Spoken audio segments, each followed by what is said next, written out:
Avenue side, Chappelle, Town, American University.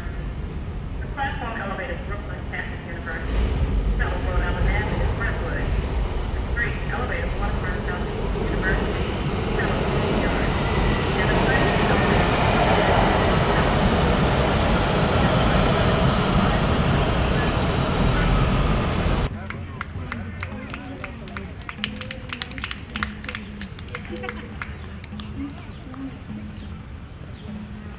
Hi, good afternoon, everybody. This is my 35th smoking. 30 years ago today, I believe, first time we ever had we had a riot in Lafayette Park. But personally, I believe that marijuana should be legalized, and I think those two clowns ought to be removed from office. Number one, any public official that refers to our Constitution or Bill of Rights as just a piece of paper is unfit to serve that office. Period. That is total disrespect to the military. I'm against the war, but, I support the troops because I feel sorry for them. They're being abused. They're being used. They're way out there, extended time in the battlefield. They don't have enough armor, ammunition, or proper food. And Halliburton is in charge of all of that. Halliburton was in charge of the disaster in Walter Reed. Now, who gets $7,000 a monthly pension from Halliburton? Dick Cheney. Whoa, what a creep. He's a Nazi. You know what he did during Vietnam? He got a college deferment to spy on campus anti-war groups. And in an effort, some goofball Midwestern senator or congressman was trying to get legislation to make it illegal for college students to demonstrate against the Vietnam War. Now, what kind of idiot is that? He's taking away our rights to free speech. If we don't stand up for our rights, they're going to walk all over us. And they're already starting to do it. Right. So all I got to say is, hey, pal, you get the single-digit salute, because you have no respect for this country. You have no respect for the working class. Thank you. Y'all gonna march with us? Yeah! Go on down to the concert? Oh, hell yeah! We should get there right about 4:20. Yeah, that's it. Yeah! 4:20, we should get over there, and Woo! Thank you, John. Activists taking the mic. Activists taking the mic. Anarchists taking the mic. I want to fire it up a little, because the first time I came out here was 1996, and John was asking where everybody was from. I'm from Colorado. I grew up in Denver, Colorado. And I went to college in Colorado, and I heard a story. It's kind of a legend from a friend who'd grown up in Washington, D.C., and he said every year on the 4th of July, on Independence Day, people gathered right here in front of the White House and had a rally for marijuana legality, to end marijuana prohibition, to end marijuana discrimination, to end the hypocrisy that surrounds marijuana. And I was growing up in Colorado, and I obviously had some strong feelings on the subject. So I wasn't sure I believed him. So you better believe when I came out here in 1996, the first thing I did on the 4th of July was come down here to see if it was really true. And it was a beautiful day, and I think this man was there, and I think a lot of people who I see here were there. And I heard some people stand up and say things that I never heard said out loud in public before. And I've got to be honest, it was almost the most beautiful thing I've ever seen in my life. To be here, sitting here in the shade, maybe smoking a little something, maybe not, just relaxing, just enjoying the day, right here speaking truth to power. And the most important thing that we can do in our lives is speaking truth to power when we see the power is blowing it. I'm convinced that this government was started by revolutionaries for revolutionaries. Yeah! Yeah! Right? The people who gave us the country that we're at today, John's going to walk away, but I'm going to give him a shout out in a little minute, because I'm going to interrupt the story I was about to say, and I just want to give credit right here to this man, John Pilka, for the last how many years, John? Is it 20? Is it 25? I lost count. We know it's been a while, but John Pilka, every year, like tomorrow, he will be down getting the permit for next year, so we can do this again. And he makes sure this event happens every year. So I hope you people know this man, John Pilka, and respect this man. And respect this man. And he also needs help organizing it. So, there I was in 1996, just watching it all go down. And then in 1999, I'd been gone for a while. I came back. I gave a croissant ad in the city paper. about needing organizers, needing people who wanted to help out. I said, hell yeah, I want to help out for that. So next year when you see that ad in about April or May, Before that, because we've been doing the global marijuana march first. oh, excuse me, that's right. Let's not forget there's the Global Marijuana March also every year on the first Saturday in May. May 3rd in Malcolm X. Next year it's going to be May 3rd, Malcolm X Park. I've been to a couple of those as well. But, all right, we're getting disjointed already. I just wanted to give a shout-out to John and the history and He said joint. The history. Disjointed?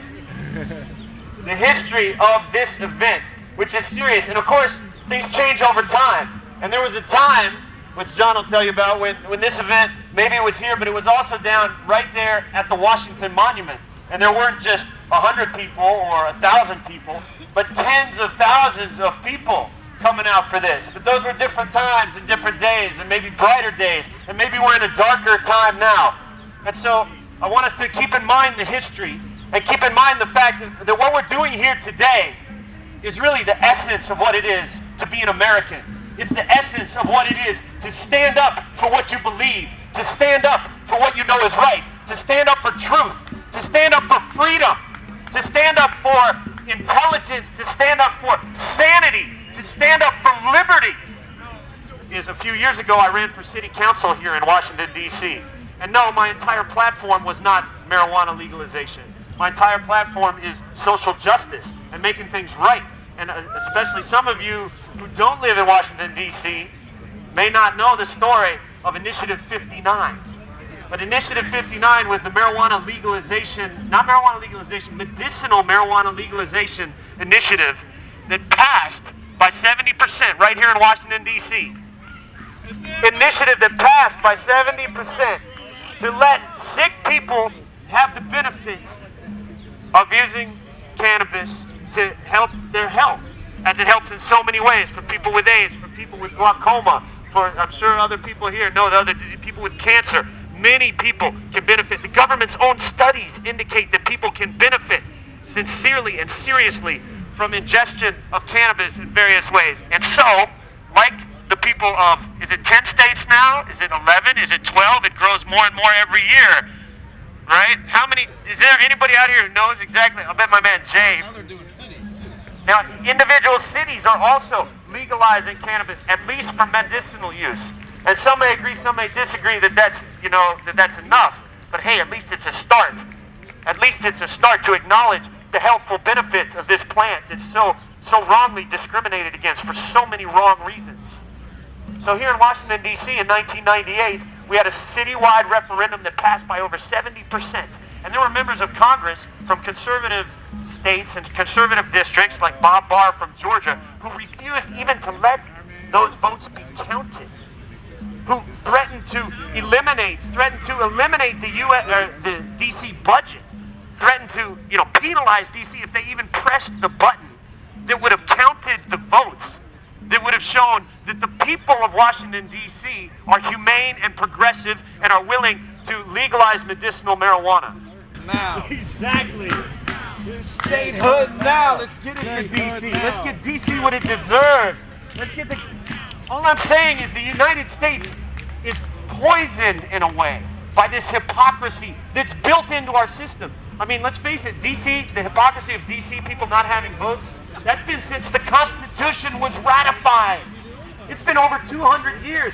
So here, America is supposed to be the beacon of freedom, the beacon of democracy in the world.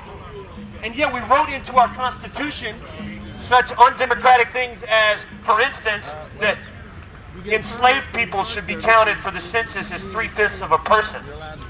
I mean, that's appalling, and obviously that's something that was changed. But also as appalling is to say that the people who live in the capital of the United States don't have a vote, don't have representation in the same Congress that rules over them. That's appalling, and that can be changed. And there's other laws that are appalling and need to be changed. And I'm going to give my spiel on cannabis law and where it comes from and where it should be going. And then I'll get off this filibuster for a minute. But I do want to say this much. Cannabis, we all know, everybody here knows or should know, that drafts of the U.S. Constitution were written on paper made from cannabis. Right? Made from hemp. That's fact. That's not legend. That's not myth. That is historical fact.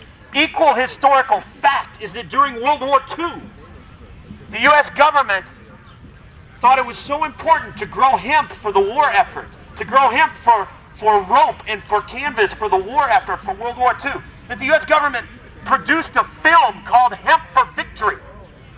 Hemp for Victory. Isn't that beautiful? That should be a chant. Let's try it. Hemp for victory. Hemp for victory. Hemp for victory. Hemp for victory. Hemp for victory. Hemp for victory.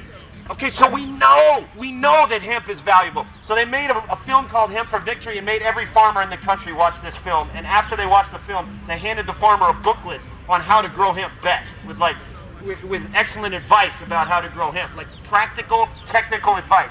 Marijuana, the whole reefer madness paranoia that was fomented at bottom by a newspaper editor who had a grudge, who had an axe to grind, and who had papers to sell, and who happened to own some forests, right? This is where the connection comes. William Randolph Hearst and his yellow journalism and his campaign against marijuana. It turns out that William Randolph Hearst happens to own a bunch of forests from which he's making his newspapers. And so he realizes that if people start to understand that, wait a minute, you can make 3 times as much paper from the same acreage if you grow hemp instead of trees. 3 times as much paper. Hemp grows that much faster and delivers, I stand corrected, 4 times as much paper from the same acreage. If you grow hemp on it instead of trees, you can get 4 times as much paper. Hearst realized that. He's like, wait a minute. I mean, I'm rich, but I'm not rich enough. And so I don't want the hemp lobby to start making paper and people to start printing newsprint, making newsprint out of hemp. So we better make this illegal, reefer madness. And so they spread false information, lies, fiction, little half-truths. And they get the law to change. You tell a lie long enough and hard enough, eventually, even the people who know the truth just stop fighting. It's called cognitive dissonance.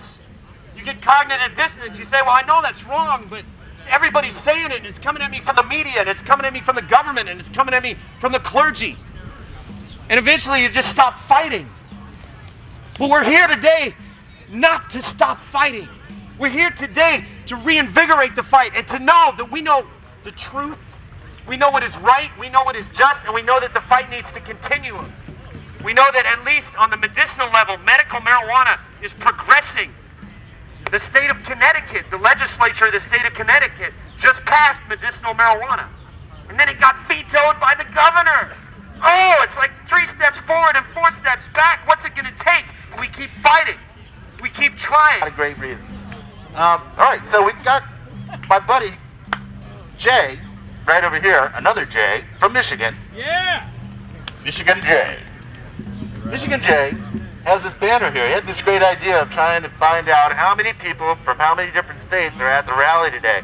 So far we know we have people from D.C., Maryland, Virginia, a little further out, West Virginia, Ohio, Michigan, Florida, New York. Hey, Illinois, we got an Illinois. Where's the pin? Let's add Illinois to this. California. Yep. So we can count California's on there. That's right, people smoke pot, Illinois and in California. All right, where else? We got Trinidad.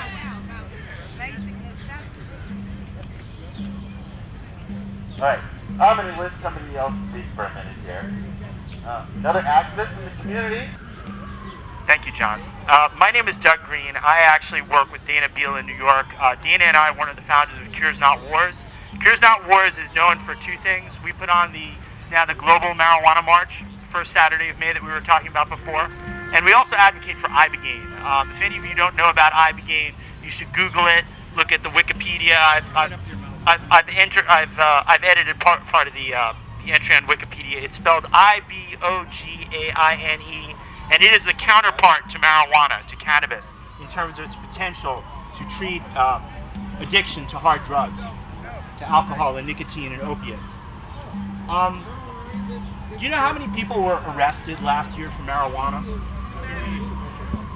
Too many. Too many is a good, safe answer. I think the answer is actually about 770,000 people.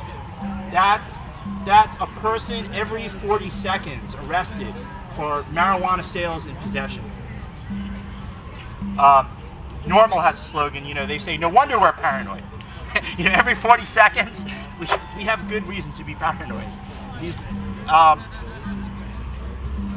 We are experiencing some tremendous success. Does anyone get college financial aid, student financial aid? Anyone? Anyone in college? There is a question on the federal financial student aid form, because I'm sure even if you don't get federal financial aid, your friends do. And there's a question saying, have you ever been convicted of a drug crime? If you answer that question, and even if you're convicted of a pot crime, you lose your federal financial student aid. That's it. There are heavy collateral damages. Actually, MPP came out with a great new report, you should check it out, about the states that are worse for collateral convictions. Because if you're convicted for pot, you can't get student aid, you can't get housing, you can't get food stamps. There's a whole number of benefits that are denied to you if you're convicted of a drug crime, and it varies dramatically from state to state. But we had a great victory 2 weeks ago. The Senate Health, Education, Labor, and Pensions Committee, of which one of my senators, Hillary Clinton, possibly president, is on that committee. They voted to take that question off the federal financial student aid form. So they would no longer be able to ask that question. I'm trying that. This is probably one of the first times since 1970 when we can actually repeal a federal drug law by taking this off the financial student aid form. Another thing that's going on is that people, my friend Tony from the Libertarian Party was talking about Ron Paul. Ron Paul and a number of other members of Congress have introduced a bill, I think it's called H.R. 1004, and that bill would allow the DEA to grant permits for industrial hemp. There's actually a bill in the House of Representatives, not the Senate, to legalize hemp. Also this summer, we're going to be having a huge vote on medical marijuana. This is one of our best chances. Dana and I in New York were very involved in the campaign for medical marijuana. The Assembly passed a medical marijuana bill. Governor Spitzer, our new governor, was inclined to sign it, but the Republicans in the state Senate blocked it. But in Congress this summer, there's going to be a Hinchy-Rohrabacher amendment to the appropriations bill for, I think, commerce, justice, and state. And what this language says is the federal government cannot go in and enforce laws against medical marijuana patients and providers only in those states that have recognized medical marijuana. Very simple, easy thing, just saying the feds are not going to go in where the people of the state have determined that marijuana is medicine. And that vote is going to be coming up this summer. So make sure you call your members of Congress and let them know the federal government should just be defunded from enforcing medical marijuana laws in the states that have recognized it.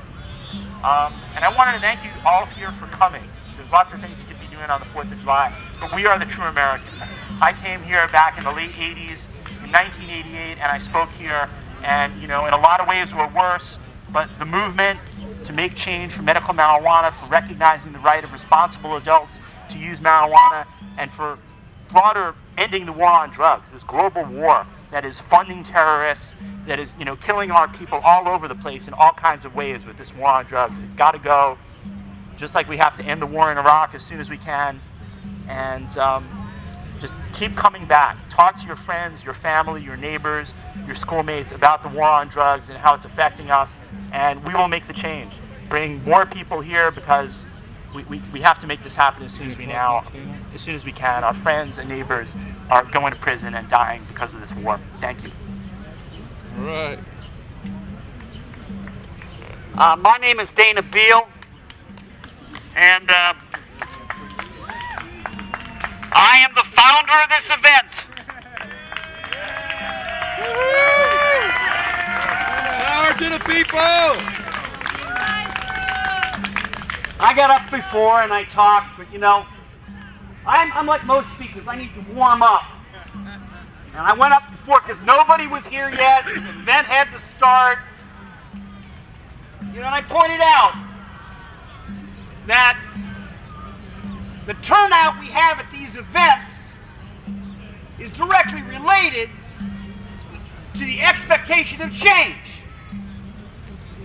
Now, right now, Bush is in.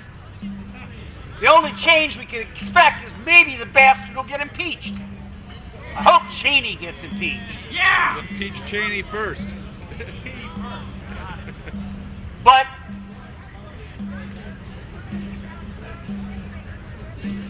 if there don't seem to be a lot of people here today, wait till we get a president and Congress that will make those changes. And I guarantee you that on July 4th, 2009, we will have 10,000 people in this park again. Yeah. But this is my second speech, so I'm not going to give the first speech all over again, right? What'd you say? So I'm going to talk a little bit about what is called recreational marijuana use. And why I think that's a misnomer. That is, it's a formulation of the question is intended to make us lose the argument. Recreational marijuana. It doesn't sound very serious. In fact, it sounds like people are just doing it to have a good time. And you can say, well, what's wrong with that?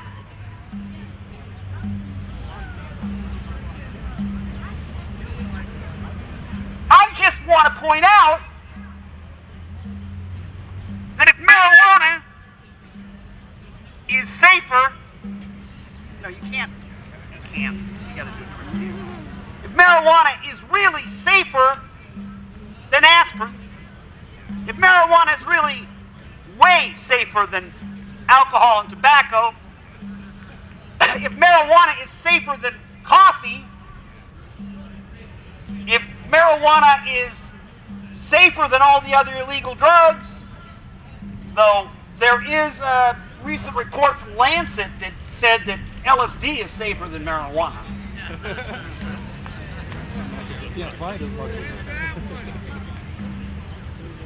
Well then,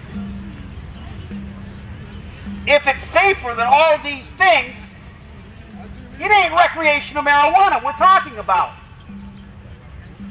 Think about it. If marijuana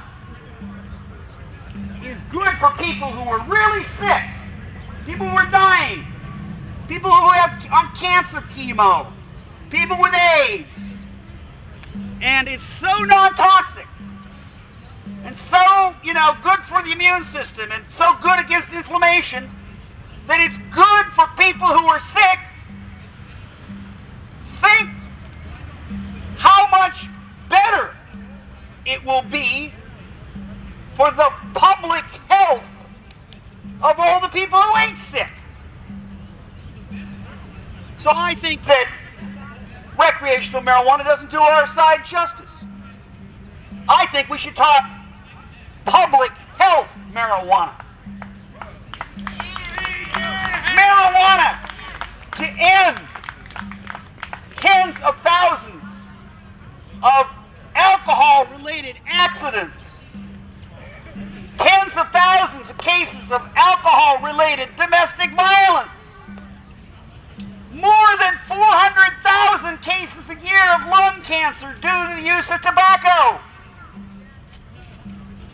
What I want to see is a society where instead of mostly alcohol and tobacco and a little bit of marijuana, we have mostly marijuana. Maybe a little bit of alcohol and tobacco. And yeah, I'd rather see more people doing LSD than doing alcohol and tobacco because it won't kill you. I get in big trouble with NORML. They say, why are you bringing into question of psychedelic drugs? Why they terrified people back in the early 70s and the late 60s with psychedelic drugs? Why can't you just compare it to a glass of wine? Why do you have to mention the fact that marijuana is actually chemically, in terms of the effect of the brain, effect on the central nervous system, the body, it is a psychedelic drug. It is not, like alcohol, a substance dependent on stripping the sheaths, the myelin sheaths off your nerve cells so that when you get a good big drunk, you're killing brain cells, and that's where the high comes from the endogenous opiates, the endorphins. Your body says, wow, I got a terrible, terrible potential hangover coming. I can just feel it. Better produce some endorphins. And that's where the alcohol high comes from. Same pathways as heroin. So, number one, never, ever use the term recreational. With me now. Public health marijuana. Public health marijuana. A little louder. Public health marijuana. Right. Doesn't that sound better already? I feel better already. Now, he mentioned ibogaine before. And people wonder why. Why did these people who were the marijuana advocates, along around 1980, when Ronald Reagan got in, and it seemed like we need all our energy just to keep up the pot fight, what did they go start developing this ibogaine stuff for? I don't understand it. I heard it. It sounds weird. Ibogaine. It sounds like, well, something that comes from Africa. Something that comes from a plant. Something, actually, that was wrongly classified as a psychedelic drug. Now, a couple years ago, I was here, down here, on the mall, after the march, and a kid came up to me, and he said, I'm on methadone, and I heard that you have a way of getting people off methadone relatively painlessly. And I said, yes, that's true. And you know something? Before we even could complete our conversation, these Fairfax County police that they bring in from across the river to harass people down at the concert, to run the checkpoint, they saw that we were leaning over and talking quietly, kind of keeping it down low, and they said, looks like a drug deal is going on. And they came up and they said, was that man talking to you about drugs? Is there a drug deal going on? Well, yeah, as a matter of fact, except the thing about ibogaine is it's extremely difficult to crack down on, because you only have to take it once. And it's legal everywhere except the United States. All you got to do is go to Canada or Mexico and take it. And yeah, you might have to go back and take it again someday, but basically it makes it so that you can stop doing the one drug that they give people. They say, oh, you're all fucked up on drugs. Well, we'll give you our drug, methadone. You think about that. Back when the legalization movement really got started, there was a guy named Kurt Schmoke, who was the mayor of Baltimore. Remember Kurt Schmoke? And Kurt Schmoke came up and said, well, this whole thing with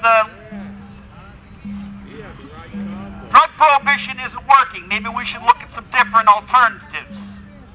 And they had a couple big town meetings on ABC News with Ted Koppel. And they began to actually not just look at, legalize pot, but what do we do about the other drugs? And that's when the ibogaine really got to be useful. Because I used to go on Mort Downey, see, and they'd have all these parents of all these kids started on marijuana, but somewhere along the line they took a wrong turn into heroin or cocaine. So what would happen is we'd get up there and start talking about stuff like medical marijuana or ibogaine, and we'd get these people out there saying, oh man, we can't change the law because I'm an addict and I will instantly backslide if there's drugs around. Only way you can protect me is to make it illegal for everybody. And then we'd have these parents who say, well, my little Johnny just smoked one joint and today he's strung out on crack. And all these people were behind the war on drugs. Then came ibogaine. And people, because of the internet, They're dialing up different alternatives for little Johnny to get little Johnny off crack or smack, and they stumble on this Ibogaine thing, and they look at what Ibogaine does, which is, you trip for about 36 hours. It's relatively safe as long as you have a strong heart, and then, basically you have no more withdrawal and no more craving. And, they're looking at that compared to little Johnny being on methadone until his dying day, or putting little Johnny in a therapeutic community at great expense for 18 months, which is the only way you can kind of get the same effect as a couple of Ibogaine treatments. And they said, boy, Ibogaine is a lot faster, and it's also going to be cheaper. And who cares if it's here? We've got clinics in Mexico. We got clinics in Canada. We got clinics in Holland. We got clinics springing up in South Africa, for Christ's sakes. So all these people, you just have to release the information that there's a cure out there, and they will go and seek it. And it's like the tide, right? The tide used to go this way, and now the tide is going that way. Instead of going behind the war on drugs, and the Partnership for Drug-Free America, and the parents against marijuana, the tide is just all the parents taking their kids to give them the Ibogaine treatment and get them off drugs. And all these parents are now saying, well, shit, why is this illegal? We've got people able to do it in practically every other country in the world. Why is it illegal here? So pay attention to this, and if you know somebody that needs it, I will be giving out flyers for it. Give us a call, and you can help, make a change one person at a time. Okay, I'm going to give it back to John. Dana Bill, founder of the 4th of July Smoke-In. That's right, it was his idea back in 1970. He pioneered the first man on the moon. Yes, he was there. Hey, they're going to come and they're going to go. Just roll with it. You'll be a much happier person in the long run. All right. I think that now Jay has some banners in his car. So I'm gonna assemble a squad. First though, to his vehicle, dispatch him to the vehicle to retrieve the First Amendment banners. We need 3 volunteers. We need 3 Cracker Jack potheads to go over to his car. Alright. Cracker Jack potheads. Get right up. There we go. Activists. Motivated. How many people here are marijuana achievers? Woo! Yeah. I'm a marijuana achiever. You bet. You bet. I'm such a marijuana achiever. And I'm going to outlast this battery. So, let's take it easy for a second. We're going to get the banners. What we're going to do for the march is, I guess we're going to line up right here on the sidewalk. Our parade marshal, Tommy Ashton, who wants to hold the banner on the parade for a while? You can find somebody to switch out. You're going to share, right? You're going to share the burden. You're going to share the load, right? You're going to work together, right? All right, we're waiting for the official word from the marijuana pace car. That's right. Sponsored by the Metropolitan Police Department this year. Yeah, sure. Waiting for the official word, but waiting to get the flag, the green flag, so we can take off.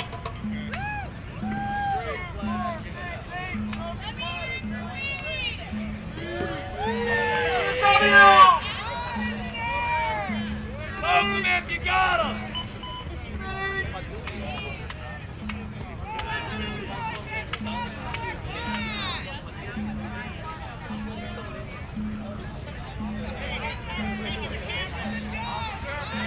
I realized one of the volunteers that went to get banners had left it. Pick it up at Hayes Point?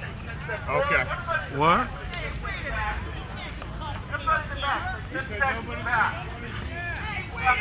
This is not right, man. That camera? This is theft. Come on, please. You can't confiscate the camera. Please. Just because somebody sits it down for a minute, we're still watching it. Sir. Tone tone it down. I don't need It's to be. because I don't of need the illegal sir. activities of this administration that people have this attitude. Sir. Just letting Libby off. This Sir. theft. This theft. Sir, Yeah, it's theft. You're stealing. Stealing. Did you become a police officer to become a thief? You are a thief. Arrest yourself.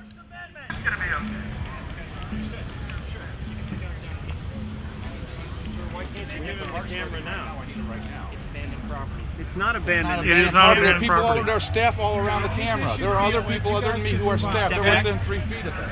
I'll step back, but there are other people who are staff within 3 feet of the camera. Sure. I got what to talk about, okay? But I need you to tone it down, just like your other friends that were yelling. You know, if they stop yelling at me, we might be able to resolve this. But I'm not going to deal with people that were yelling at me, okay? I tried to explain to the officer that one of the organizers that went to get Sir, some let me explain something. and we were watching. Well, nobody took ownership of it when he was up there. We're going to deal with it with the owner, okay? As soon as he went Sir. over to pick it up, I approached him to speak with him Right. about it. You I might did. want to get in the rest of your group over there. I went over to speak with him about it. Sir, we're going to deal with this, okay? Thank you. Yes.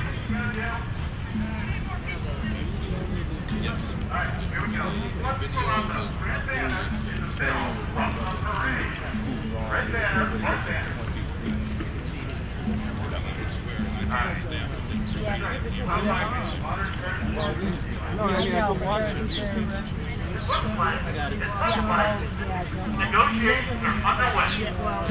He went to get banners. I'm sure this will be resolved shortly.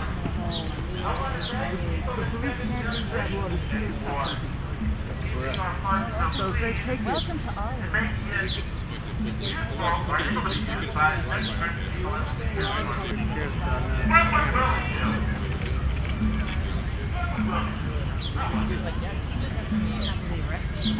All right, here we go.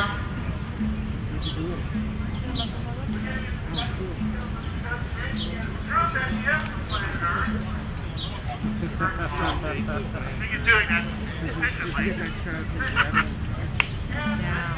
We're having what? Yes, efficiently off my thing. I can get away. Let's say. Yes, all right.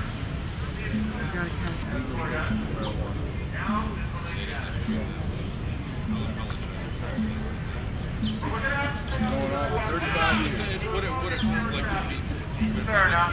There are lots of businesses in the street, but, you know, you have to use the sidewalk this time. This time, no. What I'm asking you is, here's the point for the number of people that are here.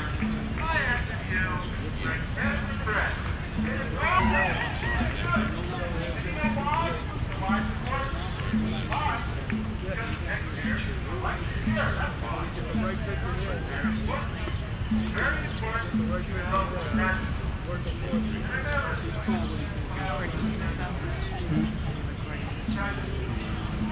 Very important.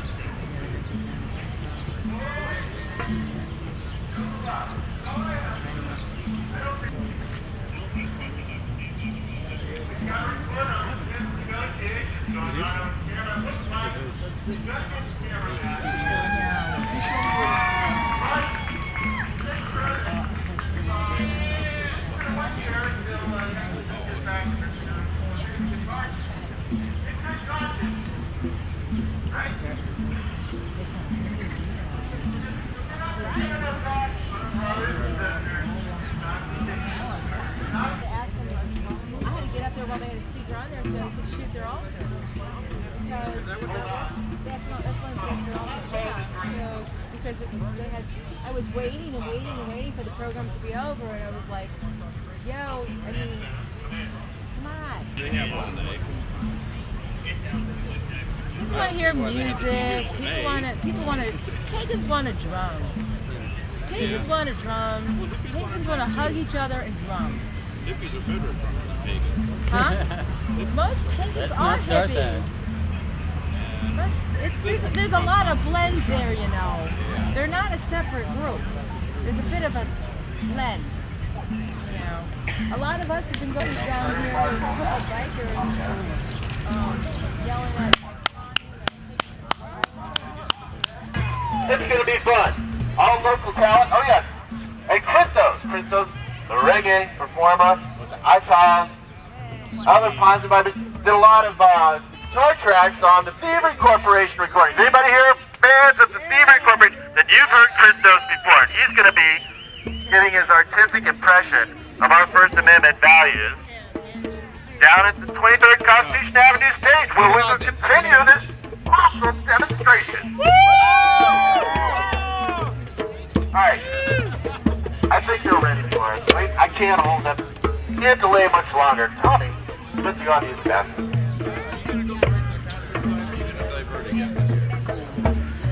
You know someone that I can trust to take my camera? Okay, take that. Alright, take that. Take that. Would you lead the march? Yes, of course. Alright, everybody. We're going to do it again. I just want to have a little bit of practice before we go. Some of you have heard this chant before. When I call back whose, you answer back with our. So if I say whose joint? Whose joint? Whose joint? Whose joint? Whose joint? Whose joint? Whose street? Whose city? Whose street? Whose city? Whose capital? Whose capital? Whose rights? Whose rights? Whose day? Whose day? Hip hip parade, people! Hip hip parade! Put your heads up, just keep up with me. We're not going to go too awful fast, but we're not going to go too awful slow either. So let us step on forward. For the 38th Annual DC Spoken Rally, Parade, and Free Concert for Cannabis Legalization! Free the weed! Stop the lies! Release the cure! Who?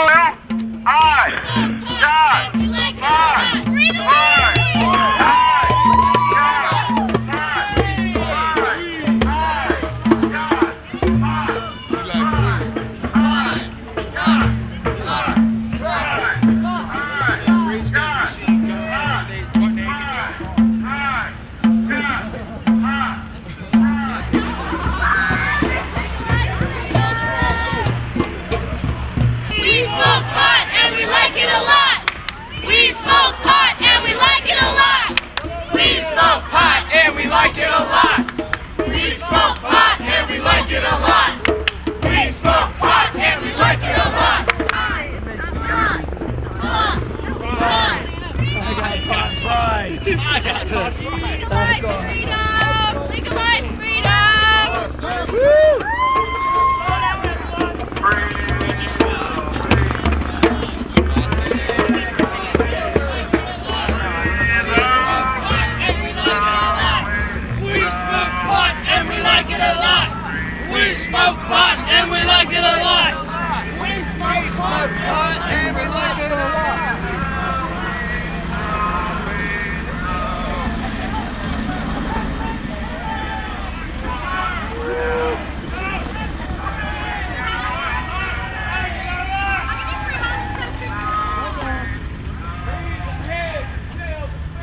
Hey, we meet again.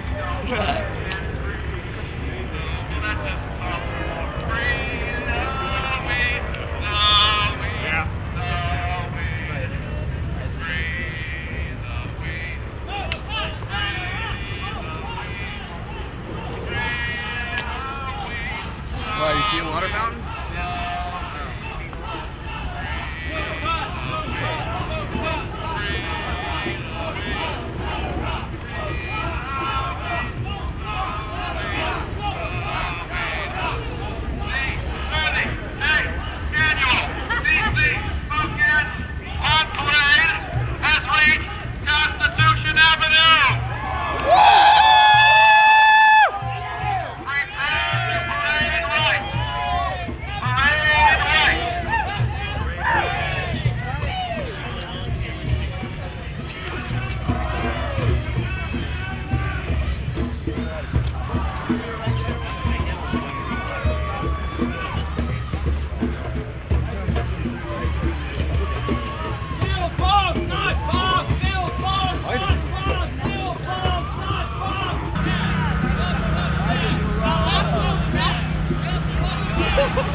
jail, I can start a riot. Pride.